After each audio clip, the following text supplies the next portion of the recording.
우리는 오늘 이 부활주일의 자리에서 무엇보다 먼저 삼위일체 하나님의 자비로우심을 신뢰하며 한국 교회와 그리스도인의 부끄러운 모습을 회개해야 합니다. 우리가 진리의 계시인 성경 말씀에 온 삶으로 따르지 못했고 세상의 소금과 빛으로서 그리스도인답게 살지 못했습니다. 불의를 용감하게 지적하지 못했고 공의를 세우는 일에 깊이 충분히 헌신하지 못했습니다. 겸손과 자기 비움의 길을 걷지 못했고 어렵고 힘든 사람을 사랑으로 섬기지 못했습니다. 교회의 공교회성을 지키는 일, 그리고 사회의 공공선을 세우는 일에 충분하지 못했습니다. 우리는 예수 그리스도의 십자가 보혈에 의지하여 하나님 앞에 우리의 부끄러운 모습을 내어놓고 깊이 회개합니다. 한없는 사랑으로 우리를 용서해 주시는 주님의 용서의 은혜를 우리는 믿고 주님께서 새 힘을 주실 줄로 믿습니다. 한국 교회와 그리스도인은 거룩한 은혜의 빛 가운데서 다시금 결단하며 고백해야 합니다. 성경의 가르침에 따라 삼위일체 하나님께 영과 진리로 예배하며 살겠습니다.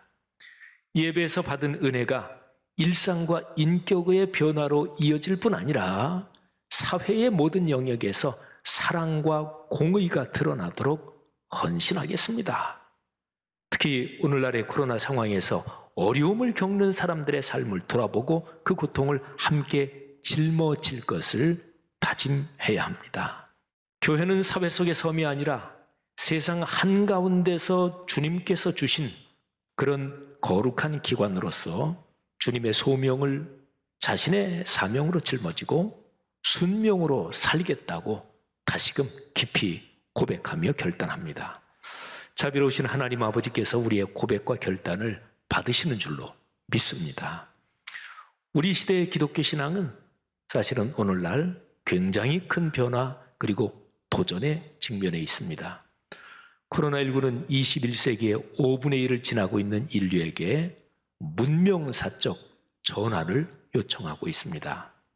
우리는 감사해야 될 것은 우리 신앙의 선배들은요, 역사의 흐름 속에서 어떤 재난과 어려움, 굉장히 큰 변화가 있을 때마다 우리 신앙의 선배들은 늘 그 상황을 복음의 말씀으로 해석했습니다. 하나님의 음성에 귀를 기울이며 헌신의 행동으로 새로운 시대를 열어왔습니다. 오늘의 전환기에 우리에게 필요한 것은 부분적인 개선이 아니고 근원적인 전환 그리고 태도의 전환입니다. 자신을 깊이 성찰하며 모든 사람이 함께 살아갈 이웃임을 깨닫고 이뿐 아니라 지구촌 생태계 전체가 더불어 존재해야 한다는 것을 깊이 인식해야 합니다. 갈등과 분열을 넘어서는 길을 우리가 먼저 걸으면서 열어가야 합니다. 그리스도인이 먼저 걸어가야 할 이런 길이 바로 예수 그리스도의 부활 그 복음 안에 있습니다. 자, 오늘 설교 본문으로 한번 들어가 보겠습니다. 구약의 에스겔서 37장에는 마른 뼈가 큰 군대가 되는 환상이 기록되어 있습니다. 이 본문은 부활을 가르치고 부활을 예고하는 구약 성경의 여러 본문들 중에서 가장 대표적인 몇 가지 내용 중 하나입니다. 자, 예언자 에스겔은 어떤 사람인가요? 그는 민족이 망한 시대에 살았습니다. 망해 가는 이 정도가 아니라 망한 시대에 살았어요. 전체 이스라엘이 남북으로 갈린 상황에서 북왕국 이스라엘은 오래전에 이미 아시리아, 아수르에 잔인하게 짓밟혀서 망했습니다. 남왕국 유다의 수도 예루살렘은 주전 597년에 느부갓네살이 이끄는 바벨론에게 1차로 함락당했고 10년 뒤인 587년에는 예루살렘이 초토화되며 나라가 망합니다. 제사장 집안 출신인 에스겔은 예루살렘의 1차 함락 때 바벨론으로 끌려간 포로 중에 한 사람이었습니다. 에스겔은 끌려간 바벨론 거기에서 예언자로 부름을 받았습니다. 에스겔서 37장 내용은 그러니까 예루살렘이 완전히 멸망한 이후에 기록된 내용입니다. 강대국 바벨론에게 끝장난 이스라엘. 그런데 하나님께서 그들에게 새로운 희망을 보여주십니다. 하나님의 거룩한 영이 환상 중에서 에스겔을 어떤 골짜기로 데려가십니다. 근데 거기에 완전히 바싹 말라버린 뼈들이 산처럼 쌓여 있었고 수없이 많았습니다. 그를 보는 에스겔의 심정이 어떠했을까요? 주님께서 에스겔에게 물으십니다. 주님의 질문과 에스겔의 대답을 한번 들어보세요. 사람아, 이 뼈들이 살아날 수 있겠느냐? 자, 에스겔이 어떻게 대답할까요? 이렇습니다. 주 하나님, 주께서는 아십니다. 여러분, 하나님의 질문에 상식적으로 대답하면 그는 너무나 뻔합니다. 아유, 하나님, 뭘 물어보셔요? 이렇게 바싹 마른 뼈들이 살아난다니요. 아유, 그건 불가능하지요. 이게 상식적인 질문이고 그게 사실은 맞는 질문입니다. 그런데 에스겔 이분의 대답이 너무나 귀하잖아요. 에스겔도 상식이 있었으니까 상식적으로 그렇다는 건 압니다. 그러나 하나님을 믿는 사람으로서 에스겔은 하나님의 섭리 그리고 하나님의 거룩한 뜻에 말하자면 상황을 맡기면서 대답하는 거지요. 주님께서는 아십니다. 에스겔은 불가능하다고 대답하지 않고 주님께서 아신다고 대답합니다. 자, 주님께서 이제 또 다시 에스겔에 말씀하세요. 근데 이번에는 질문이 아니고 명령입니다. 주님께서 명령을 2번 하셔요. 자, 우선 첫 번째 명령을 들어보십시오. 너는 이 뼈들에게 대언하여라. 너는 그것들에게 전하여라. 너희 마른 뼈들아, 너희는 나 주의 말을 들어라. 나 주 하나님이 이 뼈들에게 말한다. 내가 너희 속에 생기를 불어넣어 너희가 다시 살아나게 하겠다. 그때야 비로소 너희는 내가 주인인 줄 알게 될 것이다. 자, 주님께서 에스겔에게 대언하라고 명령하십니다. 그러니까 에스겔 자기 얘기 말고 하나님의 말씀을 대신 전하라는 것입니다. 제가 요즘 목회자들이랑 이렇게 만나면 우리 목회자들이 하는 얘기가, 저도 그런 얘기를 많이 해요. 대한민국 선교, 복음이 들어온 지 거의 이제 200년 쪽으로 가고 있는데 이 160여 년 이 역사 속에서 요즘처럼 목회자들이 고민하고 힘들 때가 없었던 것 같다. 그런데 어쩌겠냐. 우리가 뛰고 있는 구간, 릴레이 경기로 생각하면 우리가 뛰고 있는 구간에서 지금 바통을 쥐고 뛰어가고 있는데 어쨌든 우리 구간이 끝날 때까지는 바통을 꽉 쥐고 최선을 다해 뛰어가야 되지 않겠냐. 목회자일 뿐이겠어요? 그리스도의 몸인 교회를 사랑하고 헌신하는 장로님, 권사님, 집사님, 성도들이 사실은 같은 심정일 것입니다. 오늘의 심정에 한국 교회에 또는 우리 사회, 극한 갈등으로 치닫는 우리 사회에 희망이 있느냐 이렇게 물어본다면 상식적으로는 아유, 돌아가는 꼴을 보니 희망은 무슨 희망이요? 이렇게 대답할 것입니다. 그러나 내 인간의 상식이 아니고 하나님의 거룩한 말씀에서 오는 말씀을 대언한다면 우리는 오늘 2021년의 부활절에 부활의 복음 안에서 희망이 있습니다. 이렇게 대언할 수 있는 줄 믿습니다. 에스겔이 순종하며 대언합니다. 하나님께서 직접 말씀하시는 화법으로 대언합니다. 그 장면을 상상해 보십시오. 마른 뼈들이 산처럼 쌓여있는 골짜기에 에스겔이 서 있습니다. 주님의 명령을 받고 에스겔이 큰 소리로 외치며 대언합니다. 그 장면이 에스겔서 37장 7절부터 10절입니다. 이에 내가 명령을 따라 대언하니 대언할 때에 소리가 나고 움직이며 이 뼈 저 뼈가 들어맞아 뼈들이 서로 연결되더라. 내가 또 보니 그 뼈에 힘줄이 생기고 살이 오르며 그 위에 가죽이 덮이나 그 속에 생기는 없더라. 아직 생기는 없었습니다. 이제 주님께서 2번째로 명령하십니다. 이번에는 생기를 향해서, 생명의 기운을 향해서 내 대신 명령에 대언을 해라. 에스겔이 순종합니다. 에스겔이 말씀을 또 한 번 대언하고 대언한 결과가 37장 9절 10절에 기록되어 있습니다. 자, 대언. 주 여호와께서 이같이 말씀하시기를 생기야 사방에서부터 와서 이 죽음을 당한 자에게 불어서 살아나게 하라 하셨다.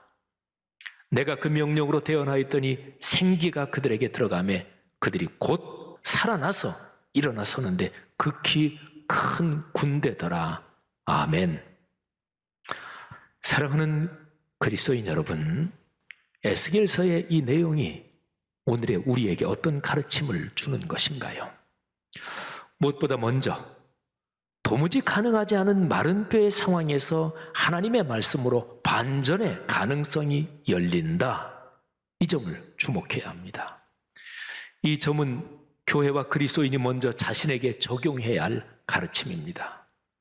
주님께 정직하지 못하고 세상을 비추는 등불 역할을 하지 못하는 우리의 모습은 어쩌면 이 마른 뼈처럼 출구가 없는 것처럼 대책이 없는 것처럼 보입니다. 그러나 하나님의 말씀에 길이 있습니다. 말씀의 능력으로서 생명의 기운이 살아 움직이면 교회와 그리스도인은 다시 회복될 수 있습니다. 십자가의 정신으로 살며 복음을 전하는 화해와 평화의 군대가 될 수 있습니다. 오직 우리는 은혜로만, 하나님의 말씀으로부터 오는 은혜로만 다시 살 수 있는 것을 믿으시기를 바랍니다. 마른 뼈가 큰 군대가 되는 환상은 우리 그리스도인에게만이 아니라 우리 사회와 오늘날의 세계의 모든 사람에게 주시는 가르침이기도 합니다. 이 환상은 예수 그리스도의 부활에서 일어날 사건을 미리 보여주는 거죠. 하나님 아버지께서 예수 그리스도를 십자가의 죽음에서 다시 살리신 것이 부활인데, 이 부활은 철저하게 불가능한 상황에서 위대한 가능성을 열어 제친 사건입니다. 철저한 불가능성은 죄 그리고 죽음에 연관되어 있습니다. 자, 죽음은 죄의 권세요, 죄의 형벌입니다. 죽음이라는 것은 신앙적인 영역을 떠나서 인류의 일반적인 경험적 현실에서 생명에 관련된 모든 것이 끝장나는 거, 종말, 이게 죽음이잖아요. 그러나 하나님 아버지께서 십자가에 달리신 예수 그리스도를 죽음에서 다시 살리셔서 죽음을 넘어서는 영생의 길을 여셨습니다. 코로나19를 생각해 보십시오. 그 질병과 죽음, 그리고 인류가 지금 쩔쩔매고 있는데, 코로나19는 말하자면 질병과 죽음을 피할 수 없는 인간 존재의 한계, 인간 존재의 연약성, 그 현실을 절절하게 지금 실감하게 만들고 있는 거예요. 이 존재의 질곡을 넘어서는 은혜가 있을까요? 있습니다. 그게 바로 부활의 복음이요, 부활의 신앙입니다. 오늘 이 에스겔서 그리고 로마서의 메시지는요, 마른 뼈의 환상 이야기는 우리 그리스도인들뿐만 아니라 우리나라 국민 모두, 오늘날의 사람들에게도 또 전달돼야 할 메시지입니다. 특히 우리나라와 오늘날의 세계를 한번 현실을 깊이 들여다보십시오. 에스겔서 37장 10절 그 아래의 문맥을 살펴보면 마른 뼈의 부활은, 마른 뼈가 큰 군대가 되는 환상은 개인에게만 적용되는 게 아니라 민족의 부활입니다. 그게 11절부터 14절이 그 내용이에요. 남북으로 갈린 이스라엘과 유다가 하나 된다, 이르는 소망의 부활입니다. 그게 15절부터 19절에 나와요.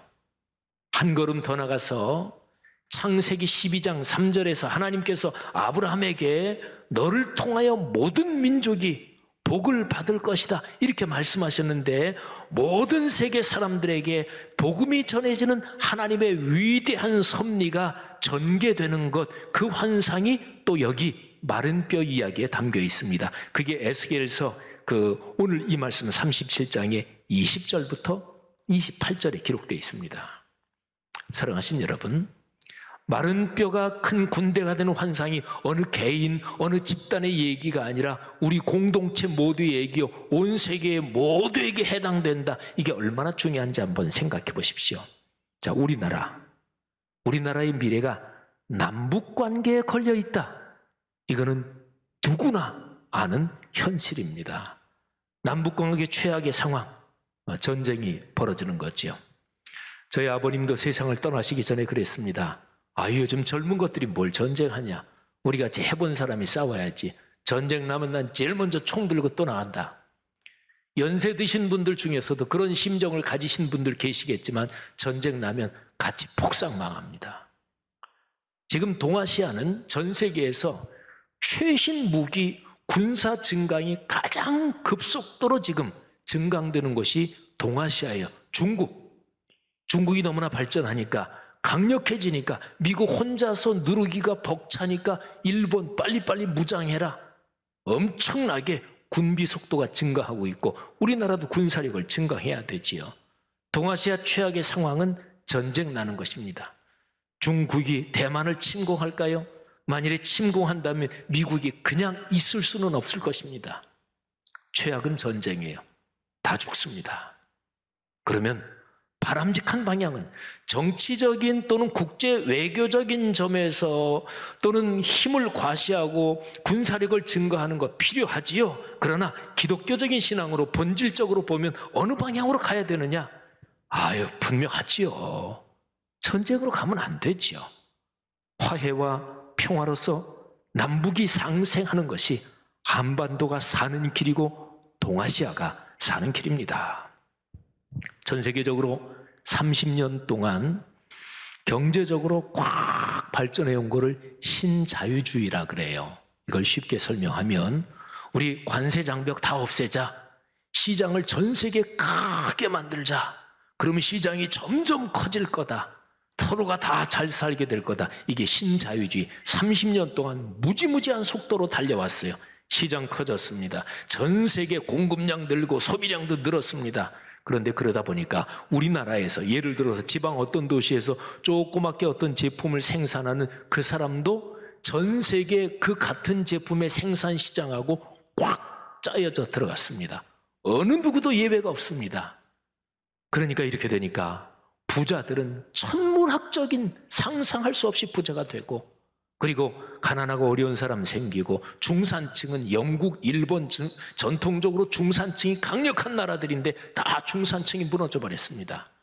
이렇게 해서는 더 이상 세계가 살지 못한다. 이 얘기를 누가 제일 먼저 깨달았냐면 계속해서 신자유주의를 가속 페달을 밟아오고 거기에서 제일 돈 많이 번 그 사람들이 생각할 때 이렇게 계속 가면 우리가 번 돈을 지킬 수가 없겠거든. 그 사람들이 얘기하는 거예요. 신자유주의로는 지구 전체가 도무지 살 수 없다. 신자유주의의 무한 경쟁으로는 세계의 미래가 없다. 이거는 이제는 누구나 다 아는 현실입니다. 상생의 정신으로 경제를 새로운 구조로 가야 되고 정치를 새로 세우고 법치의 민주주의를 다시 한번 전 세계적으로 새로 세워야 한다. 인류의 큰 과제죠. 사랑하는 여러분, 부활신앙이 바로 이런 상황에서 어떤 의미를 가지고 있는 것입니까? 부활신앙은 갈등과 대립을 넘어서서 하나가 되게 합니다. 예수 그리스도께서 사람 몸을 입고 세상에 계실 때 로마 제국이었잖아요. 로마 제국은 그 자체가 그 당시의 세계였습니다. 근데 로마 제국에 대해서 유대인들, 신앙 지도자들, 유대의 지도자들은 로마 제국의 권력에 대해서 찬반으로 갈렸습니다.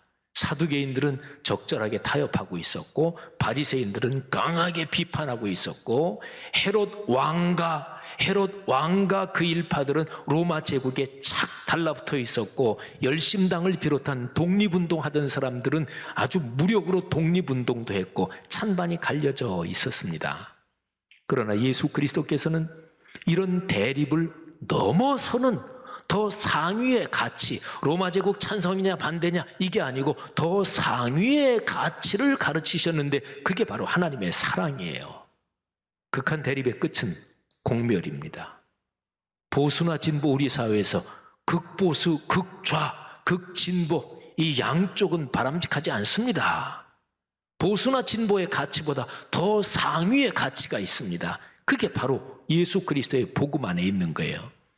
우리 교회 성도님들은 제가 가끔 저는 보수 아니고 진보도 아닙니다. 그러면 목사님 성향이 어떤지 우리가 다 압니다. 이러시는 분들 계신데 천만에요. 천만에요. 예수 그리스도의 복음이 이념적인 보수, 겨우 그거 뒤치다거리 해주는 게 예수 그리스도의 복음이라고요. 복음에 자존심이 있지 어림도 없습니다. 예수 그리스도의 복음이 진보, 그거 겨우 뒷받침해 주는 거라고요. 천만에요. 보수와 진보를 넘어서는 상위의 가치가 예수 그리스도의 복음 안에 있는 부활이요, 예수 그리스도의 복음 안에 있는 사랑이요, 그 삶의 양식입니다. 십자가의 죽음과 부활 사건으로 전파된 복음은 모든 사회적 대립을 끌어안아 치유하는 하나님 아버지의 품이었습니다. 초대교회 교부들은 교회를 어머니라 그랬거든요. 이것도 마찬가지예요. 교회는 아버지의 품이요, 어머니의 품이요, 예수 그리스도의 복음으로 사회적인 갈등을, 진보나 보수를 비롯한 모든 갈등을 끌어안아 넘어서게 하는 능력이 복음의 능력입니다. 복음은 모든 믿는 사람에게 구원을 주시는 하나님의 능력인 줄 믿으시기를 바랍니다. 사람 사는 세상이 하나 되지 못하고 지속적으로 갈등하는 결정적인 이유들이 무엇입니까? 소유의 과다, 빈부의 격차, 이런 지위의 고하, 서열의 선호, 내가 더 서열이 높지, 내가 더 앞자리에 앉아야지, 또는 세대 간의 불통, 관계의 배타성, 집단의 이기심 등이 아닙니까? 그런데 이런 가치들은 영원하지 않습니다. 이런 것을 기준으로 우열을 가리는 한 세상에서 갈등과 싸움은 끊이지 않습니다. 유한한 인생들의 우열과 서열을 극복하고 하나가 되는 유일한 길은 영원한 생명의 가치에 참여하는 것입니다. 예수 그리스도의 부활을 믿는 신앙이 바로 그 가치입니다. 부활 신앙이 복된 소식, 곧 복음인 것이 바로 이 때문입니다. 예수 믿는 사람을 박해하다가 부활의 주님을 만나서 사도가 된 사람, 바울이지요. 바울은 이 부활의 복음을 깨닫고 로마서 1장 2절부터 4절에서 예수 그리스도에 관해서 다음과 같이 증언합니다. 이 복음은 하나님이 선지자들을 통하여 그의 아들에 관하여 성경에 미리 약속하신 것이라.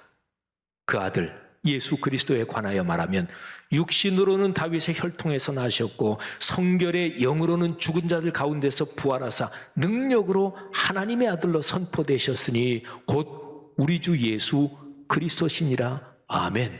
그리고 1장에서 더 내려가면 16절 17절에 이 복음은 모든 믿는 자에게 구원을 주시는, 구원이 뭐예요? 싸우지 않는 것, 싸울 필요가 없는 것, 싸움을 넘어서는 것이잖아요. 예수 그리스도의 복음은 모든 믿는 자에게 구원을 주시는 하나님의 능력이 됨이라. 할렐루야. 사랑하는 그리스도인과 이 나라 이 땅의 모든 우리 국민 여러분들이요, 하나님은 부활하신 예수 그리스도를 믿는 모든 사람에게 영원한 생명을 주십니다. 지속되는 갈등과 싸움으로 고통당하는 현장에 화해와 치유와 평화를 주십니다. 예수 그리스도의 부활은 개인의 영혼을 구원할 뿐 아니라 사회의 갈등을 넘어서게 합니다. 부활신앙이 나라와 민족의 희망이며 남북의 화해와 평화이며 온 세계가 걸어갈 미래입니다. 부활신앙의 가르침에 따라 우리 모두가 특히 누구보다 먼저 교회와 그리스도인이 새롭게 결단해서 바른 방향으로 돌이켜야 합니다. 사회에서 소금과 빛으로 살고 그리고 그리스도의 복음도 전하고 사랑도 실천해야 합니다. 2021년 부활절을 맞는 모든 사람이 그리스도 예수께서 이루신 대속의 죽음과 부활을 믿는 신앙으로 하나 되고 또 하나 된 믿음으로 그리스도의 이 제자답게 그리스도인답게 살게 되기를 간절히 기도합니다. 예수 그리스도를 죽음에서 다시 살리신 하나님 아버지께서 우리나라와 민족 그리고 오늘의 피조 세계를 깊이 사랑하십니다. 코로나19 상황에서 우리가 걸어갈 길이 현상적으로는 불확실하고 또 희망이 없는 것처럼 보이지만 부활의 신앙으로는 희망의 확신으로 가득한 것을 믿습니다. 문재인 대통령님을 비롯한 우리나라의 여야의 모든 훌륭한 정치 지도자들, 또 기업이나 사업체를 이끌고 있는 경제계의 지도자들, 또 우리나라 각 영역의 지도자들에게, 또 온 국민에게, 그리고 동아시아 오늘의 세계 모든 사람들에게 하나님 아버지께서 주시는 은혜와 평안이 넉넉하기를 축복합니다.